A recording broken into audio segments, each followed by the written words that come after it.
जय हिंद साथियों, फिर से एक नए अपडेट के साथ हाजिर है एमकेपी जॉब सपोर्ट। जैसा कि आप लोगों का अभी जो है सबसे ज़्यादा सवाल आ रहा है स्कूटनी से रिलेटेड ही आ रहा है और दूसरा मेरिट से रिलेटेड। तो चलिए हम लोग वन बाय वन सवाल को क्लियर कर लेते हैं, फिर उसका भी आंसर क्लियर कर लेंगे। तो पहला सवाल है आप लोगों का कि स्कूटनी समाप्त हुआ कि नहीं हुआ, और दूसरा सवाल रहता है कि स्कूटनी जो बोले थे सेकेंड राउंड थर्ड राउंड ये क्या है। और तीसरा सवाल हम देख रहे हैं अधिकतर लड़के का कि एनसीएल को लेकर के कि उन्होंने शपथ पत्र भर दिया है और उनको कॉल नहीं आया, तो क्या उसकी मेरिट में कोई परेशानी तो नहीं होगी। इन सभी तीनों सवाल को हम लोग क्लियर कर लेते हैं। तो चलिए हम लोग पहला सवाल जैसे था कि पहला सवाल था हम लोगों का स्कूटनी से लेके अभी चल रहा है कि नहीं चल रहा है, तो आप समझ लीजिए अभी स्कूटनी आप लोगों का चालू है। पहला सवाल आपका क्लियर हो गया। दूसरा सवाल की बात करते हैं कि scrutiny first round second round third round क्या है। इसमें क्या होता है कि फर्स्ट राउंड में जैसे आपको कॉल लगाया गया, आप रिसीव कर लिए तो अच्छी बात है, या आप आ गए तो ठीक है।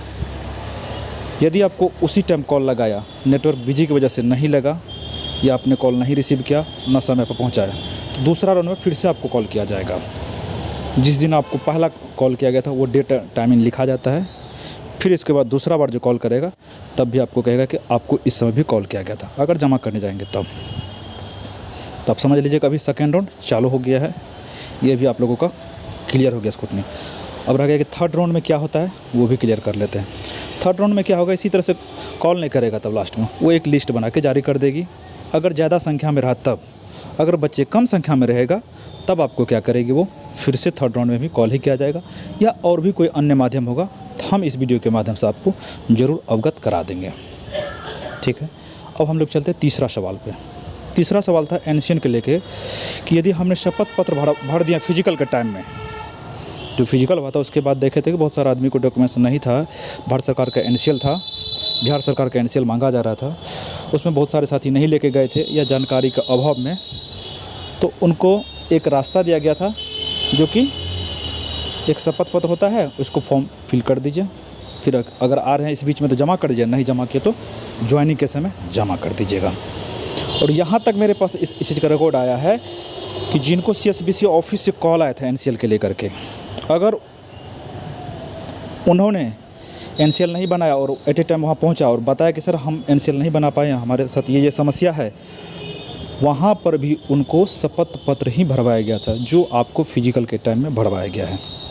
तो आप लोग इस बात को लेकर के निश्चिंत रहें कि यदि हमको शपथ पत्र भराया गया है तो हमको कॉल आएगी कि नहीं आएगी। बहुत कम चांस है आपको आने की कॉल। तो चलिए तीसरा सवाल क्लियर हो गया। अब चौथा सवाल हम लोग ये बात करने वाले जो अभी सेकेंड राउंड में चल रहा है, जिसके बारे में हम शायद ऑडियो रिकॉर्ड सुनाना चाहते थे लेकिन वीडियो बड़ा हो जाएगा, लेकिन हम बता दे रहे हैं यदि आपका फादर्स नेम में परेशानी है तब आपको कॉल आ सकती है मूल प्रमाण पत्र में। उसके लिए क्या रास्ता दिया गया है, एक एफिडेविट बनाना पड़ेगा आपको, वो लेके जाइए, आपका काम हो जाएगा। तो एवं प्रकार से सब सवाल आप सॉल्व हो गया होगा। और भी कोई सवाल रह गया होगा तो मुझे कमेंट्स में ज़रूर लिखिएगा, मैं उसका तो जवाब देता हूँ रीड करके। अगर नहीं तो हम उस कमेंट्स को ज़रूर पढ़ते हैं, अगर लगता है कि ज़्यादा संख्या में आ रहा है तो मैं उस पर वीडियो ही बना देता हूँ। लास्ट सवाल हम लोग कर लेते हैं बिहार पुलिस 84 से 15 का मेरिट से रिलेटेड। आखिर लेट क्यों हो रहा है? इसका लेट होने का वजह है कि अभी स्कूटनी तो ऑलरेडी डिले चल ही रहा है, सेकेंड राउंड चल रहा है। सेकेंड राउंड भी हमको लग रहा है कम से कम 7 से 8 दिन चलेगी, और तो इस महीने तो किसी भी कारण आने की संभावना ही नहीं है। अगर आएगा तो आपका जुलाई में ही मेरिट आने वाली है। चलिए आपको मेरिट से रिलेटेड भी क्लियर हो गया होगा। अग्निपथ पे जो भी सरकारी कर्मचारी है वो खुल के विरोध नहीं कर सकता है। क्यों नहीं कर सकता, आप खुद इसमें पता होगा कि अगर कीजिएगा तो फिर आप पे कोई न कोई एक्ट लगा करके आपको कोई भी सज़ा मिल सकती है। इसीलिए कि हम लोग कुछ खुल के नहीं बोल सकते, आप लोग खुद इसमें समझदार है। बस मैं आप लोगों को एक सावधान करना चाहता हूँ कि जहाँ भी कोई दंगा हो, कुछ भी हो, तो वहाँ नहीं जाना है। क्यों नहीं जाना चाहिए? क्योंकि हर चौराहे पे, आज की बैठक में हर चौराहे पे एक व्यक्ति को लगाया गया है जो कि फ़ोटो रिकॉर्डिंग करेंगे। सीसीटीवी कैमरा से तो जितना कैप्चर होगा ही, इसके अलावे हर व्यक्ति के पास एक कैमरा रहेगा जो कि आपको रिकॉर्ड कर लिया जाएगा। अगर उस कैमरा में यदि आप आ जाते हैं तो आपको वो चिन्हित करके आपको अज्ञात FIR कर दिया जाएगा, फिर आपकी परेशानी बढ़ सकती है। यही एक छोटा सा सावधानी था जो मैंने बता दिया आप लोगों को। शायद जानकारी अच्छी लगी तो लाइक एवं सब्सक्राइब कीजिएगा। एक छोटा सा वीडियो है जो कि शायद हेल्पफुल होने वाला है सरकारी कर्मचारी के लिए।